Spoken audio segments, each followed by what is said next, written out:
आज एक इंतहाई इबरतनाक वाक़या सुने और सोचें कहीं हम भी तो इन गुनाह में मुलव्विस नहीं हैं। अर्रौज़ुल फ़ाइक़ एक अरबी किताब है, उसके मुसन्निफ़ ने बड़ा ही एक अजीब व गरीब वाक़या लिखा है। वो फरमाते हैं कि अब्दुल्ला बिन अहमद रहिमहुल्लाह एक बड़े मशहूर मुअज़्ज़िन गुज़रे हैं और बड़ी जामा मस्जिद में जो है वो सालों तक जो है अज़ान देते रहे। बड़ी खूबसूरत उनकी आवाज़ थी। वो वाक़या सुनाते हैं कि मैं खाने काबा का तवाफ़ कर रहा था तो मैंने एक शख्स को देखा, वो गिलाफ़े काबा को पकड़कर थाड़े मार मार के रो रहा था। रोता रहा, मुझे उसको देख के रोना आ गया। कहने लगे मैं उसको देखता रहा, जब वो रो के दुआ करके फारिग हुआ तो मैंने कहा भाई तुम इतना क्यों रो रहे हो? मुझसे तो तुम्हारा रोना देखा नहीं गया, तुम्हें देख के मुझे खुद रोना आ गया। उसने पता है क्या कहा? उसने कहा कि मेरे 2 भाई थे, एक भाई 40 साल जवानी के बाद 40 साल तक इबादत करता रहा और जब वो मरने लगा तो वो कहने लगा मैं इस्लाम को नाउज़ बिल्लाह नहीं मानता और उसने ईसाई मज़हब इख्तियार कर लिया। फिर कहने लगा मेरा दूसरा भाई वो 30 साल तक जो है मौज़िन रहा और अज़ान मस्जिद में देता रहा, नमाज का जमात से एहतमाम, तकबीर ऊला के साथ एहतमाम। वो कहने लगा कि मेरे उस भाई का भी इंतकाल जो है कुफ्र पे हुआ। उसने मौत के वक्त कहा कि मैं इस्लाम को नाउज़ बिल्लाह नहीं मानता। डॉक्टर नूर अहमद नूर मुल्तान के एक बड़े तबलीगी डॉक्टर हैं, कहने लगे मेरे सामने 100 लोगों की मौत हुई। सबको पता था कि मैं कोशिश करता हूँ कि जिसकी मौत हो आखिरी वक्त में मैं उसके सामने हूँ। मैं लोगों को कलमा पढ़ाने की कोशिश करता, मेरी कोशिश के बावजूद सिर्फ 5 लोगों ने कलमा पढ़ा, सिर्फ 5 लोगों ने। अब अब्दुल्ला बिन अहमद मुअज़्ज़िन जो है वो कहने लगे कि मैंने उससे पूछा कि तुम्हारे भाई का गुनाह क्या था?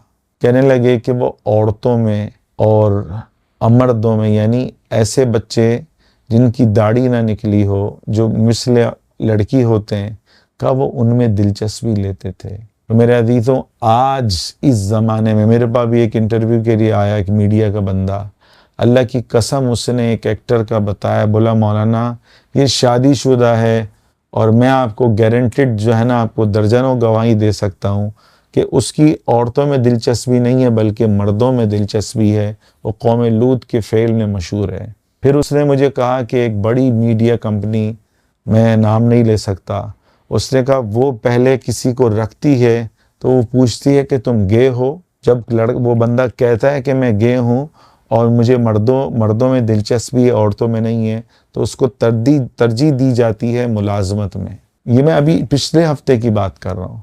मुझे कहने लगा कि मेरे साथ मौलाना वल्लाह, मैंने कहा अल्लाह की कसम खा के बताओ तुम झूठ। तो कह रहेगा नहीं मौलाना, मेरे साथ जो 3 लड़कियां पढ़ती थी उन तीनों लड़कियों के आपस में रिलेशन है, उनको मर्दों में दिलचस्पी नहीं है। आपको पता है कौम लूत 3 अजाब आए। जिब्राइल जो है, एक तो फरिश्ते ने चीख मारी, लोगों के कान के पर्दे फट गए। फिर जिब्राइल ने पर ज़मीन में डाला, उसको पहले आसमान तक लेके गए, पूरी बस्ती को उलट दिया, पूरी बस्ती को पर में से उठाया, पहले आसमान पे लेके गए, फिर उलट दिया, फिर पत्थरों की बारिश हुई। सिर्फ किस लिए कि कौम लूत। और हम लोग कौम लूत के फेल से आगे निकल चुके हैं। वहाँ औरतों में मुलव्विस नहीं थी, सिर्फ मर्द में मुलव्विस थे। सोचे कौम शुएब क्या करती थी, वो तिजारत में डंडियाँ मारती थी। हम कौम शुएब से बड़े हैं, हम लोग जो है ना 2 नंबर हैं। हमारी मुनाफ़क़त उनसे कई गुना ज़्यादा अरूज पर है। हम डंडी मारने में, अभी वहाँ जमात गई यमन में या कहीं, तो वो तबलीगी का उसने गिरबान पकड़ लिया। दुकानदार ने बोला तुम पाकिस्तानी? उसने कहा। बोला तुमसे मैं देसी घी मंगवाया था, उसने कहीं KPK से या पंजाब से। तो उसने कहा मैंने 40 टिन मंगाए, सही निकले। दूसरे 40 मंगाए, बोला सब में नीचे बजरी थी और ऊपर देसी घी था। बोला तुम लोगों ने मेरे हराम के जो है ना मेरे पैसे तुम लोगों ने लिए और मुझे जो है ना कल्लाश कर दिया। जो मेरी जमा पूंजी थी तुम पाकिस्तानियों की वजह से वो मेरी जो है ज़ाया हो गई। अब वो यहाँ आके केस करेगा, क्या करेगा आप मुझे बताएं।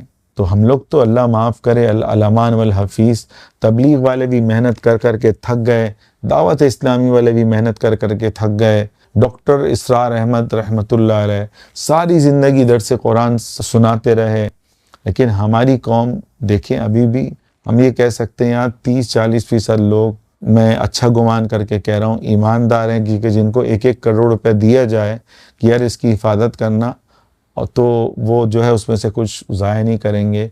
बाकी 50% हमारी कौम, 60% 2 नंबर है। सबको पता है, जिसको मौका मिलता है वो हाथ मारता है। तो भाई आप सल्लल्लाहु अलैहि वसल्लम की वजह से कुरान की आयत है कि 2 चीज़ें जब तक जो हैं इस कौम में होंगी, ए नबी आप इनमें मौजूद हैं, इन पर अज़ाब नहीं आएगा, और जब तक ये इस्तिग़फ़ार करते रहेंगे इन पर जो है अज़ाब नहीं आएगा। और आप सल्लल्लाहु अलैहि वसल्लम की दुआ थी कि मेरी कौम पर इज्तिमाई अज़ाब ना आए, जैसे दूसरी कौमें पूरी की पूरी हलाक हो गईं। अल्लाह के नबी सल्लल्लाहु अलैहि वसल्लम की बरकत से अल्लाह की कसम हम बचे हुए हैं, और हमें तो आगे दज्जाल का फितना, याजूज माजूज का फितना, दाब्बतुल अर्ज़, ज़मीन का जगह जगह से धंसना, फिर एक जो हवा चलेगी जिससे लोगों का सांस जो है बंद होना शुरू हो जाएगा। तो अभी तो बहुत कुछ होना है। कोशिश करें, वक्त है, अभी आप ज़िंदा हो, अभी आप तौबा कर सकते हो। कितने नौजवान इस हालत में चले गए कि आज मैं तौबा कर लूँगा, बुढ़ापे में तौबा कर लूँगा, और क्या हुआ, अचानक मौत आ गई। अब तो 25 साल के बंदे को हार्ट अटैक हो रहा है। तो भाई कोशिश करो कि अभी इसी वक्त अपने हराम कामों से तौबा करो, और रात को सोते वक्त ये मनूस एंड्रॉयड हम सब के साथ होता है। तो भाई कोशिश करो कि मुझे सोशल मीडिया की वजह से मजबूरन रखना पड़ता है, मुझे किताबों का शौक़ है, सारी किताबें, कई हज़ार किताबें मेरी इसमें मौजूद हैं, तो मेरी एक मजबूरी है। तो भाई जिसका मसला ऐसा नहीं है, गुनाहों से बचो, मोबाइल के गलत इस्तेमाल से बचो, और रात को सोते वक्त लाजमन 100 मरतबा इस्तिग़फ़ार करके, इस ज़माने में हर बंदा सोए, सोते सोते इस्तिग़फ़ार करके सोए, निदामत के साथ सोए, ऐ अल्लाह मुझसे राज़ी हो जा, मुझे कलमे पे मौत अता फरमा। कोशिश करें, आप चाहते हैं कि हज़ारों लोगों तक ये वीडियो पहुँचे, वो तौबा करें, उनके दिल का ताल्लुक़ अल्लाह से मज़बूत हो। इस वीडियो को ज़्यादा से ज़्यादा शेयर करें, और हमारे चैनल को ज़रूर सब्सक्राइब करें।